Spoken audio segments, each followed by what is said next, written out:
અમદાવાદ મણિનગર ખાતે અદ્યતન ટેકનોલોજી સાથેના સાધનો સાથે જાણીતા ઈએનટી સર્જન ડોક્ટર શૈલીના મોદીએ શ્રુતિ હોસ્પિટલની કરી શરૂઆત. અમદાવાદમાં એક છત નીચે સ્પેશિયલાઇઝ્ડ ઈએનટી ડેન્ટલ અને ડાયટ કેરની બીમારીઓ માટે ચીરફાડ વગર સર્જરી કરવા સાથેની અત્યાધુનિક સાધનોથી સજ્જ શ્રુતિ હોસ્પિટલ ખુલ્લી મૂકવામાં આવી.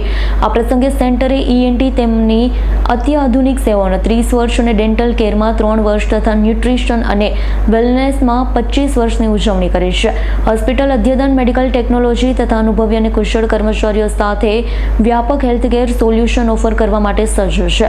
આજના યુગમાં જે રીતે લોકો બહારનું જંક ફૂડ ખાવા માટે પ્રેરિત થઈ રહ્યા છે, તેવા સમયમાં લાંબા ગાળે ગળાનો દુખાવો, નસકોરા બોલવા, અન્ય આંખ અને કાનની અન્ય બીમારી અદ્યતન વિકસાવેલ મશીનો દ્વારા સર્જરી કરી દર્દીને હેમખેમ રાખવાનો પ્રયાસ હાથ ધરાયો છે.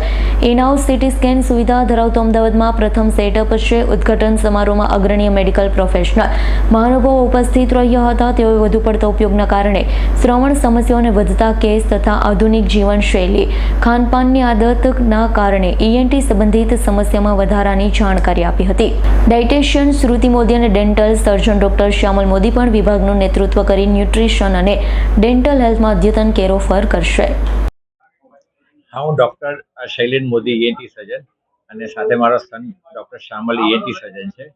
અમે દાંતની હોસ્પિટલમાં 2-3 પ્રયત્ન એવા કર્યા કે જેથી પેશન્ટને સવલતો સારી મળે. એમાં પેશન્ટની ચેર અમે ઇઝરાયલથી મંગાવેલી છે અને ચેરમાં ઉપરના ભાગમાં અમે ટીવી ફિટ કરેલું છે, જેથી પેશન્ટ નાનું બાળક જે છે એનું કાર્ટૂન જોતા જોતા દાંતની ટ્રીટમેન્ટ પતી જાય, જેથી ડિસ્ટ્રેક્ટ થાય, પેન એનું ફીલ પણ ના થાય અને મોટી ઉંમરનાને પણ મોઢું એકસાથે પહોળું રાખીને આ પેશન્ટની ટ્રીટમેન્ટ જલ્દી પતી જાય. ખાસ કરીને આજે હોસ્પિટલનું જે ઉદ્ઘાટન કરવામાં આવ્યું છે એની વિશેષતાઓ વિશે ખાસ હા, મારી હોસ્પિટલને 30 વર્ષ પૂરા થયા. મારી 30 વર્ષની જર્નીમાં મેં 10x10ની કેબિનથી ચાલુ કરેલી. પછી મારા પોતાના હેલ્થના ઇસ્યુમાંથી પણ હું બહાર આવ્યો અને મને એવું થયું કે અમદાવાદમાં એક એવી ઈએનટી હોસ્પિટલ બનાવી કે જે કોર્પોરેટ ઈએનટી સેટઅપમાં પણ ના હોય. એટલે એનેસ્થેસિયા આપવાથી માંડીને ઈએનટી એક્ઝામિનેશન, ધારો કે પેશન્ટને અમે જોતા હોઈએ તો જેવું એન્ડોસ્કોપ નાકમાં કે કાનમાં નાખીએ તો સ્ક્રીન ઉપર અને 50 ગણું મોટી ઇમેજ દેખાય, જેથી ડાયગ્નોસિસમાં પણ સારું પડે અને પેશન્ટને કન્વિન્સ રહે કે મને આજ રોગ હું પીડાવું છું અને ડૉક્ટર મને આમાં જલ્દી સારું કરી શકશે. ખાસ કરીને જે રોગ અત્યારે હાલમાં જે પરિસ્થિતિ વધારે જઈ રહ્યા છે એના ઉપર જે તમે ભાર આપવા માંગો છો, શું કયા છે અને તેના વિશે શું કહેશો? તમાકુના કારણે અમે જોતા હોય છે કે મોઢામાં અર્લી કેન્સરનું ડાયગ્નોસિસ કરવું જરૂરી છે. તો એના માટેના સ્પેશિયલ એન્ડોસ્કોપ હું લાવેલો છું. એ એન્ડોસ્કોપથી 6 મહિનાની અંદર પણ કેન્સર ડેવલપ થવાનું હોય તો મને ખ્યાલ આવી જાય છે કે આ કેન્સર બાજુ જઈ રહ્યું છે.